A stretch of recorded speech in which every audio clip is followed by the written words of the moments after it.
तो हेलो दोस्तों, नमस्कार। मेरा नाम है अजय और आप देख रहे हैं temporary YT health tube channel. दोस्तों, स्वागत है एक बार फिर से एक और नई वीडियो में। दोस्तों आज की वीडियो में हम बात करेंगे अस्थमा के ऊपर। और अस्थमा दोस्तों जो बीमारी है उसके बारे में आज पूरी जानकारी मैं आपको दूंगा दोस्तों इस वीडियो में।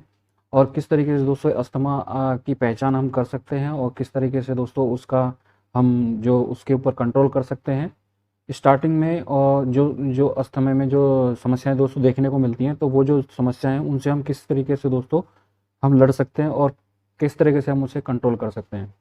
तो दोस्तों सबसे पहले में हम बात कर लेते हैं दोस्तों, इंडिया के अंदर 30 मिलियन से ज़्यादा लोग दोस्तों इस रोग से ग्रसित हैं। ठीक है दोस्तों, 30 मिलियन दोस्तों बहुत बड़ी तादाद होती है।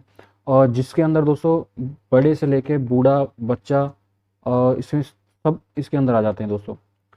तो इस ये जो सांस की जो बीमारी है दोस्तों, होती किस तरीके, इसकी हमें पहचान कैसे करनी होती है।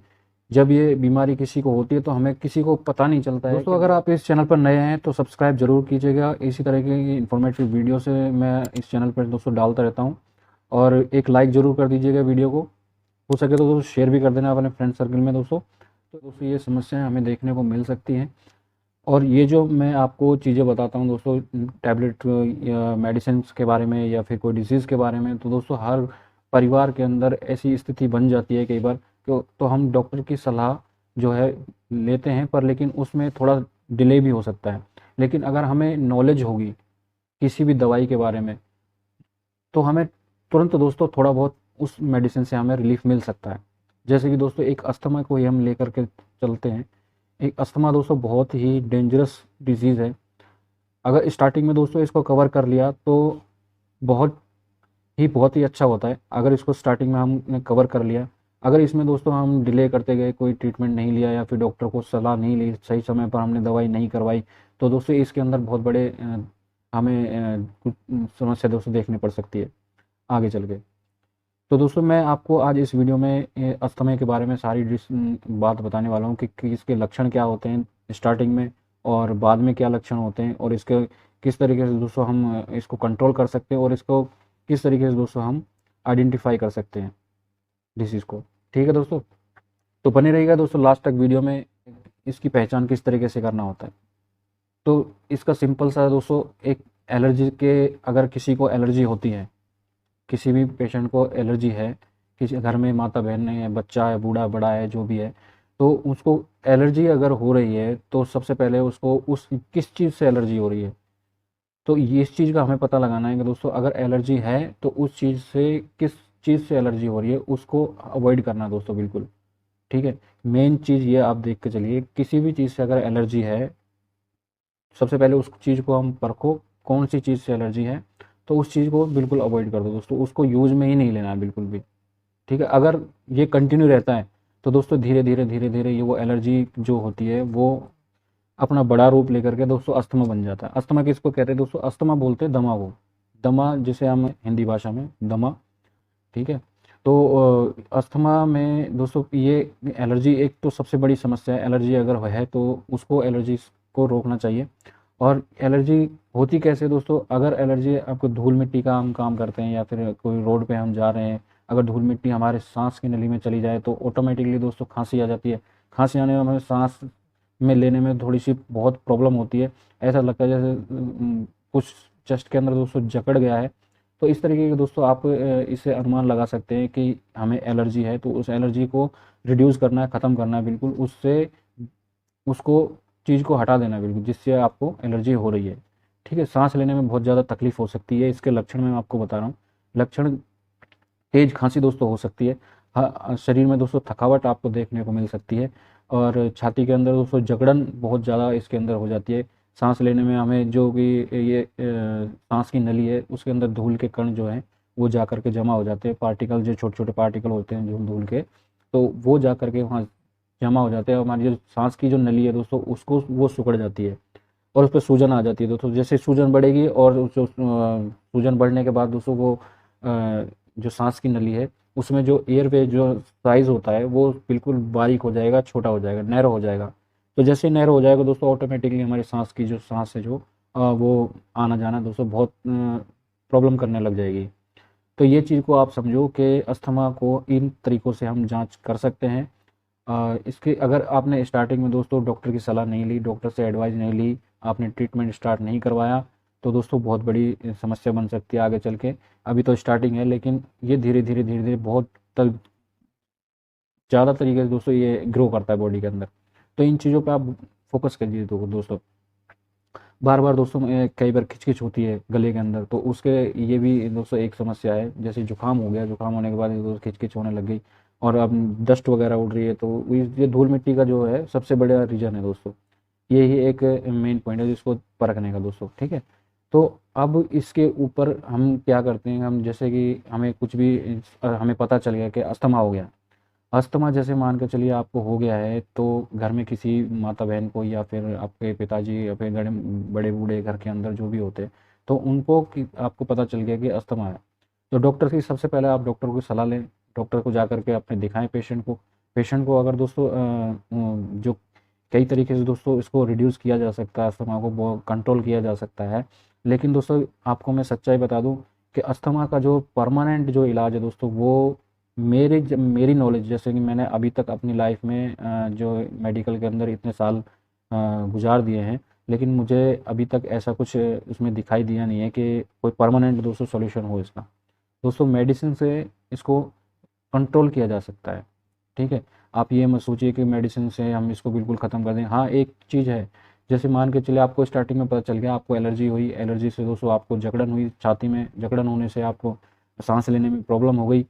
तो आपने तुरंत डॉक्टर को दिखाया, तो डॉक्टर ने आपको सजेस्ट किया मेडिसिन, मेडिसिन आपने ट्रीटमेंट टाइम पे ले लिया, तो आपको काफ़ी हद तक दोस्तों आपको हेल्पफुल रहेगा और ये आपको जो अस्थमा है वो धीरे धीरे बिल्कुल रिड्यूस ख़त्म हो जाएगा। मतलब स्टार्टिंग में अगर पता चल जाए तो काफ़ी कंट्रोल हो सकता है दोस्तों।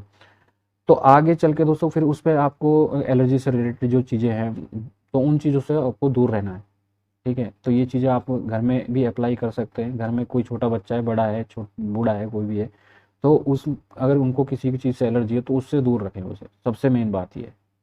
अब मैं आपको बता दूँ इसमें ट्रीटमेंट जो होता है, डॉक्टर्स जो ट्रीटमेंट देते हैं अस्थमा के अंदर, तो कई मेडिसिन्स जो आती हैं दोस्तों, स्टेरॉइड बहुत से डॉक्टर जो एडवाइस स्टेरॉइड कई बार देना पड़ता है दोस्तों, ऐसी बात है कि स्टेरॉइड जो मेडिसिन होती हैं कई बार हमें उसके बिना दोस्तों रिलीफ मिलता नहीं। स्टेरॉइड मान के चलिए एक रामबाण एक चीज़ है, जैसे आपको मैं हिंदी लैंग्वेज में समझा रहा हूँ, मेडिकल में अगर जाएंगे तो काफ़ी डीपली जाना पड़ेगा।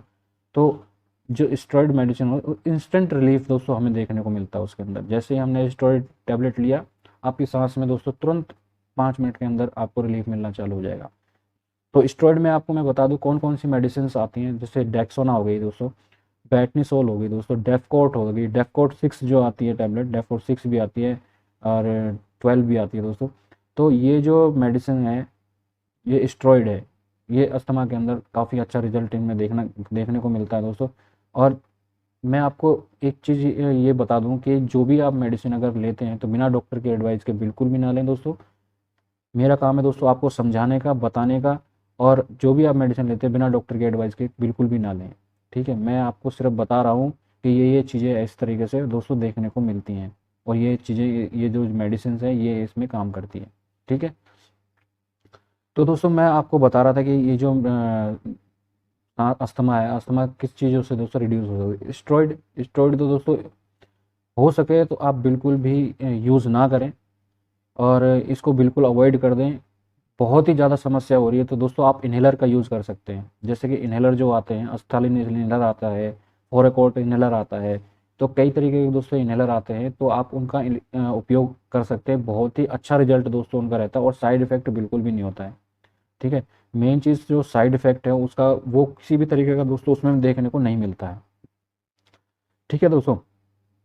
तो ये चीज़ें आप ध्यान रखिए। ये तो एक नेबुलाइज़र हो गया दोस्तों, जैसे नेबुलाइज बुडोपॉट आता है एक, रेस्प्यूल, और बहुत सारे आते हैं दोस्तों।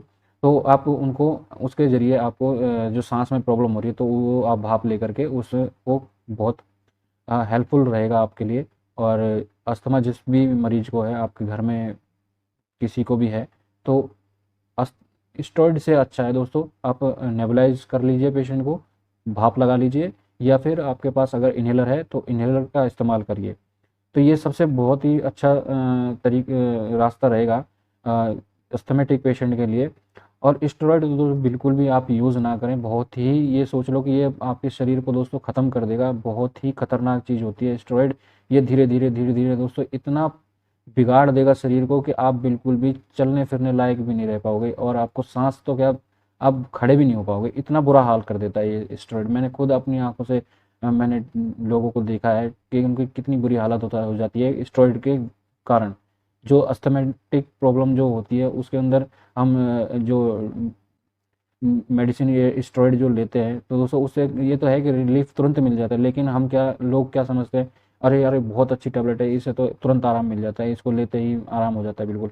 लेकिन ये दोस्तों ये बिल्कुल सोचना गलत है, और ये जो मेडिसिन है बहुत ही खतरनाक है, इसको बिल्कुल अवॉइड कर दीजिए, बंद कर दीजिए। और इसकी जगह दोस्तों आप अगर अस्थमा आपके परिवार में किसी भाई बंधु को है तो आप इन्हेलर का इस्तेमाल करें, इन्हेलर और नेबुलाइजर दोस्तों जो आता है तो वो आप यूज़ कर सकते हैं। तो इसके अंदर दोस्तों मैंने आपको इसके जो लक्षण है वो मैंने आपको समझा दिया है। आई होप आप लोगों को सारी चीज़ें समझ आ गई होंगी। देखो मेन चीज़ एलर्जी, फर्स्ट में एलर्जी किसी को तो एलर्जी से अवॉइड होना है बिल्कुल, उसको जो जिस चीज़ से है उसको बिल्कुल हटा देना है घर में से, परिवार में अगर उस चीज़ का इस्तेमाल कर रहे हैं तो उसको बिल्कुल हटा देना है। और स्टार्टिंग में अगर उसका कारण हमें जानना है कि ये उसको क्या क्या प्रॉब्लम हो रही है, जैसे मान के चलिए खांसी हो गई, जकड़न हो गई, सांस लेने में तकलीफ हो गई, तो तुरंत डॉक्टर को दिखाना है। और ट्रीटमेंट के अंदर जो है डॉक्टर एडवाइस करेगा कि आपको कौन सी मेडिसिन लेनी चाहिए। और जो स्टेरॉइड है दोस्तों, स्टेरॉइड बहुत कम से कम लें जिससे आपको शरीर पे कोई दुष्प्रभाव ना पड़े।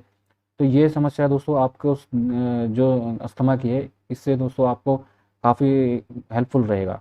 ठीक है दोस्तों, तो आई होप आप लोगों को ये चीज़ें समझ आ गई होंगी। और अगर दोस्तों वीडियो अगर आपको अच्छा लगे तो प्लीज़ वीडियो को लाइक कर दें, और दोस्तों के साथ शेयर भी कर देना, और सब्सक्राइब कर देना दोस्तों चैनल को। तो मिलूंगा दोस्तों नेक्स्ट वीडियो में इसी तरह की इन्फॉर्मेटिव वीडियो लेकर के, तब तक के लिए दोस्तों नमस्कार, टेक केयर दोस्तों, और स्वास्थ्य के अपना बहुत ध्यान रखिए। और फिर मिलूंगा दोस्तों नेक्स्ट वीडियो में। धन्यवाद दोस्तों।